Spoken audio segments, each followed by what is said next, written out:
What up, crypto fam? How's it going? It's been a minute, but hey, I'm still in this market. Seen a couple of steady days of green, which is nice, especially after that waterfall dump and kind of the despair that we've been feeling. I continue to hold the position that we've bottomed, but obviously that's it's not a definite. So, but think about it. The value of Bitcoin and cryptocurrencies have depreciated over 80% for the most part, for most of them. Although some of them are starting to make a rally, especially some of the altcoins. But yeah, this is definitely a time to accumulate. Continue to accumulate. This is really, we're going to look back and see that 2019 right now was one of the best times ever to be accumulating Bitcoin and cryptos. So yeah, that's what I'm doing. Some of the alts that I'm into right now and that I'm going to hold on to for a little bit while longer, I'm not trading in and out of them, is first off Maker. I've been in that for a little bit, and Maker, that is one that I think could be one of the blue chips in the future. If you're unfamiliar with it, it's the ticker MKR. MakerDAO, it's a decentralized autonomous organization that essentially you can use your cryptos, Ethereum right now, as collateral and put it down to get a loan and DAI, the first algorithmic stablecoin that is derived off of all of the collateralized ETH that is put into the MakerDAO. Now, whenever you use MakerDAO, the maker is burned, and so over time, the total amount of maker, which is currently, well, the original amount was 1 million, but I think now about 100,000 have been burned, so it's already at 90% of its initial capacity, or initial supply. So as that continues to decrease, and if Maker continues to be like one of the top performing assets, Maker will really appreciate in value. And you've seen since this most recent kind of increase in prices, Maker has really been steadily increasing. And I think essentially what it is a decentralized central bank. And that's kind of what they propose themselves to be as well. But I think going into the future, I don't know if central banks will really be around. I think you're going to see more and more decentralized governance structures like Maker and DAO. Those are two examples. And so yeah, I'm very excited about Maker. And then I'm also, in that same vein, I've been into Alchemint as of late. And that is a very unknown project. It's essentially the MakerDAO of the Neo ecosystem, and Neo DevCon just happened this weekend, and there was about a 15-minute presentation by the Alchemint CTO on the second day of the conference. I encourage you all to check that out. But essentially, Alchemint is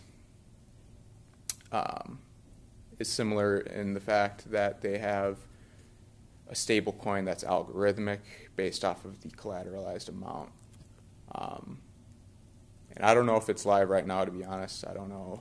I haven't looked too much into it, but Alchemint, I think, is a sleeper. It's got about a $3 million market cap compared to Maker's, like, what is it, 600 million market cap, something like that. So there's a lot of room to grow if Neo becomes a dominant platform. Now that has yet to be seen. ETH is for sure kind of solidified its position right now as the top. NEO, I think, is its closest competitor when it comes to an entire ecosystem. You know, obviously there's EOS and Tron that are competing right now that have many dApps, and they're very scalable at this point. NEO, on the other hand, is like, you know, their whole motto is the smart economy, and they're trying to build dApps that complement and support NEO as an infrastructure ecosystem conglomerate. Whereas with EOS and Tron, they're both kind of, you know, everyone is making stuff right now, and a lot of it is games. But yeah, it'll be interesting to see what NEO does. I know NEO 3.0 won't be coming out for like probably a year and a half. And they may have to completely restart with the Genesis block. So that's something to keep in mind.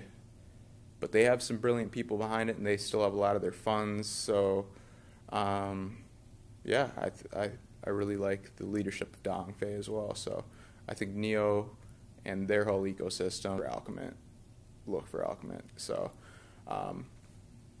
anyways, other than that, I say just keep on accumulating some of the blue chips right now. As you can see, a lot of these institutions are starting to get involved. There's a lot of big things happening. Fidelity Digital Assets is due to start their custody service next month, March, so that's something to look forward to. In addition to that, you're seeing, you know, Morgan Creek Digital Capital getting pension funds to start investing, and really, it's not that difficult, and it's not that big of a stretch to imagine a lot of these funds putting, you know, 1 to 2% of their entire fund into cryptos, because think about it, with quantitative easing seemingly going to be endless, like, you know, what, in late 2018, Jay Powell, the Federal Reserve of the U.S., was like, yeah, you know, 2019 we're going to have some quantitative tightening. Well, now he's basically backtracked to that completely, saying, yeah, I don't think we're going to do that possibly ever. So I think quantitative easing could continue for eternity, and that means that inflation will turn to more inflation, and the assets with fixed supply or limited supply, such as cryptos and precious metals, are going to be the ones that win out. So keep accumulating those, and because of the complete crash in the crypto markets, they're severely undervalued, in addition to silver, I would say. So I would look at accumulating those assets. Of course, not financial advice, but I mean, look at the prices. You know, it's you got to be accumulating at these rates. So hey, yeah, that's all I wanted to say. But the reason I've been gone kind of for a while here is I've been working and stuff like that, being busy, but I've also been working on Medium a little bit. So if you want to check out my Medium page, feel free. One of the ones I wrote earlier on a couple months back went pretty viral. So so yeah, check that one out. That one is total clickbait title, why Bitcoin and crypto have no future. But yeah, feel free to check that out. I'm going to try and start doing some more videos as of late, and because I think we could see a little bit of a rise, and I think we bottomed. So time will tell. But yeah, keep accumulating and hodl and think outside the blocks. Peace.